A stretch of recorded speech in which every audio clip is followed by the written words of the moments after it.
What's up, everyone? I hope you're having a great weekend, and we are here to check the markets now. Let's start with the euro versus the US dollar. The price started making these higher highs and higher lows, and now since last Thursday, the market consolidated around this 1.16 key level. So what we expect from Monday onwards, if the price breaks and closes above this high, we do expect the market to reach another 55 pips all the way to the top. But on the other hand, if the price remains below this resistance and moves downward, there are a couple of support zones here. We call them demand areas, where we expect the price to hold. Because the market didn't move significantly to the upside after this bounce, we can identify a kind of weakness up here. So we have to wait for the scenario either above this resistance or a retest of this support. Great British Pound versus the US dollar is in a similar situation, but the sterling showed more strength last week. The price remained around this key level of support. It's the broken resistance that turned into a support. We do expect the buyers to continue pushing the price further up. If they break and close above this high, the next level of resistance will be all the way up there. That's a significant reward to risk ratio, and it's worth looking after the breakout. But on the flip side, if the price remains below this resistance and fluctuates around these key levels, it won't be the best way to sell the market, because we will be trading against this uptrend. And especially if you are doing swing trading or any kind of price action trading on the hourly time frame, you have to be aware that the market is in an uptrend here, and trading against the uptrend, it becomes a low quality trade. One of the strongest currencies last week was the Australian dollar, and we can see it against the US dollar. The Australian dollar, even on Friday, kept making higher highs and higher lows. This is how we can identify the strength. We can also draw now this upward trend line here, and we do expect the price to remain above this support and pick up the subsequent bounces either of the trend line, or if you can draw also Fibonacci from this low to that high,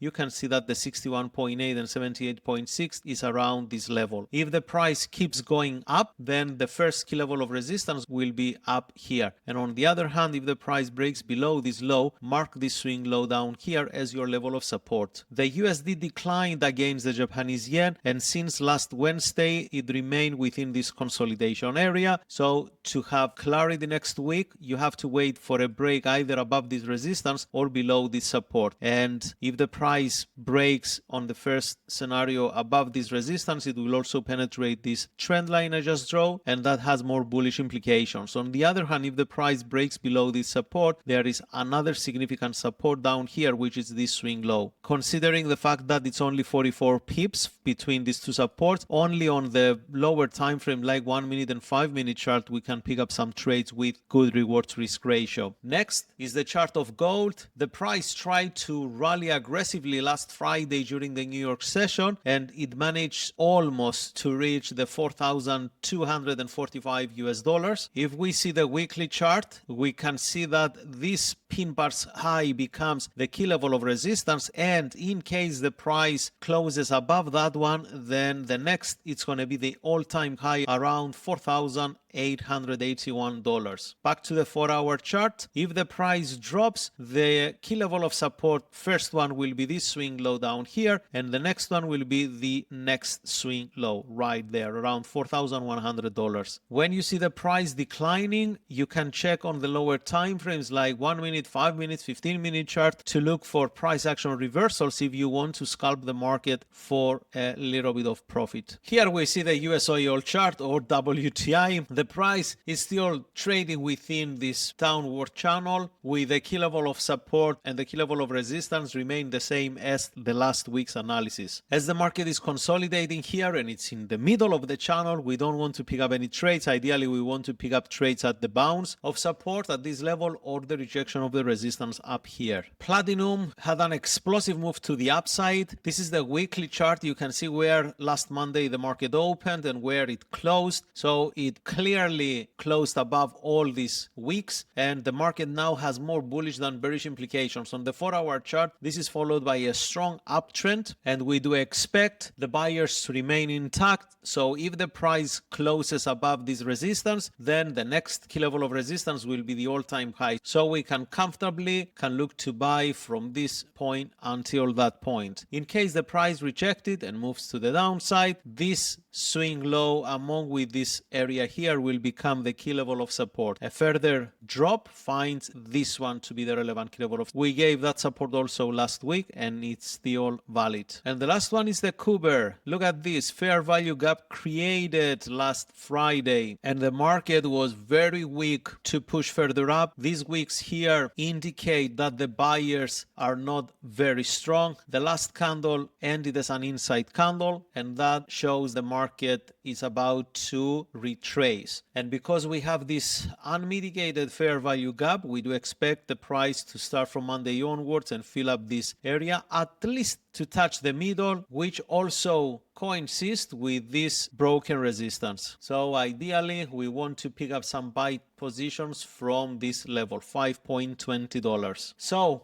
that's it for today. I hope you understand how to play out the analysis for the next week. I hope you find it valuable. Make sure you follow the levels and look for trades around these key levels and also among with the trend. I will see you in the next video.